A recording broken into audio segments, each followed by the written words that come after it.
কিছু জিজ্ঞাসা, জিজ্ঞাসার উত্তর দেওয়া হবে। জিজ্ঞাসা অনেক সময় কটু কথা আছে।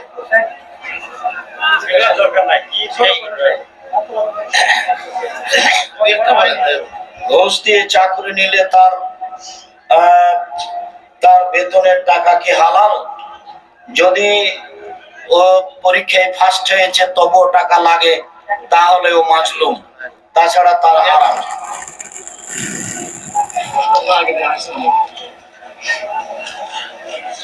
সাদা স্রাব কি অজু ভাঙে? জি না, সাদা স্রাব অজু ভাঙে না। ছোটবেলায় ছেলে মেয়েদের আকিকা করিনি, 7 দিনের পরে আকিকা হবে না, আগে হবে না পরে হবে না।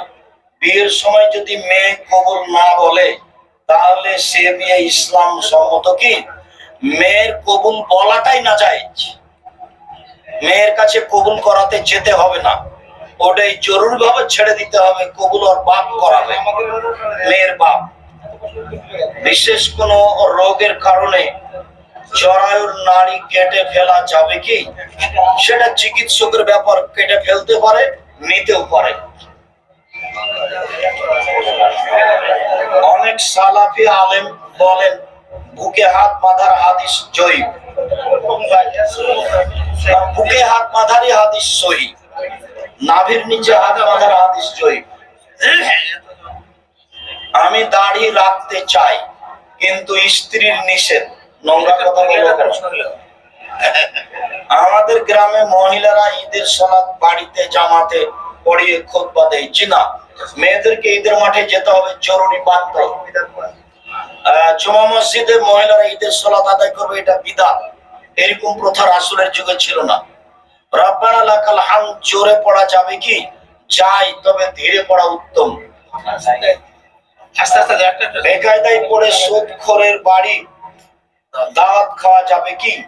নিরুপায় হয়ে খাবেন, স্বইচ্ছায় নয়। অজু শেষে ঘাড় মাসা করা বিদআত।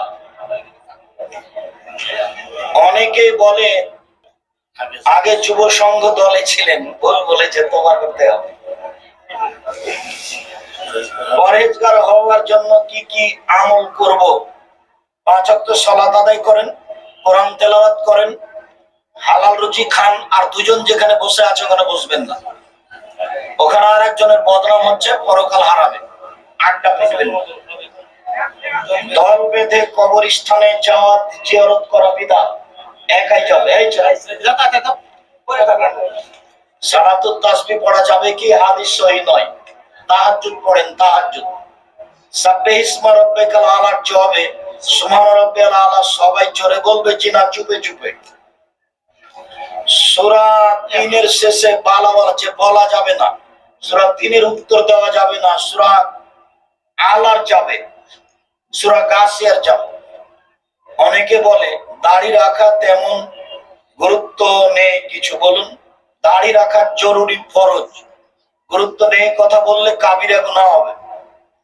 জর্দা, গুল, বিড়ি, সিগারেট খেলে 40 দিন সালাত কবুল হবে না, এটাই ঠিক, এ কথাই ঠিক। মহিলাদের কাফনের কাপড় 5টি কি? জি না, 3টি। 5টির হাদিস ঠিক নেই। দলিলবিহীন জায়গায় মসজিদ স্থাপন করা যাবে কি? দলিলবিহীন মানে যে কোনো জায়গায় মসজিদ নির্মাণ করা যায়, তবে ওয়াকফ না হলে ওই মসজিদ বন্ধ করতে হবে, ওয়াকফ করার জন্য বলতে হবে। সরকারি জমিতে যদি মসজিদ নির্মাণ হয় তাহলে একটা ডিসি ওসি বরাবর একটা দরখাস্ত অনুমোদন থাকা ভালো। ব্যাংকে চাকরি হালাল হবে কি? জি না। ব্যাংকে টাকা জমিয়ে রেখে ইবাদত কবুল হবে কি?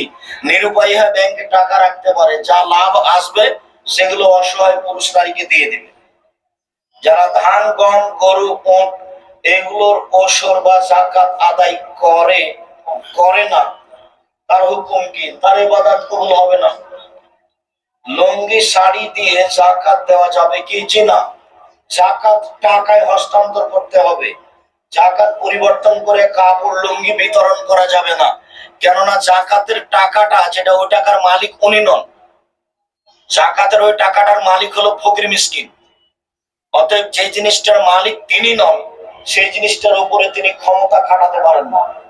উনি টাকাটা দিয়ে যদি কাপড় কিনেন, তাহলে আরেকজনের টাকার উপরে উনি ক্ষমতা খাটাবেন। মনে হয় কথা বোঝাতে পারেন?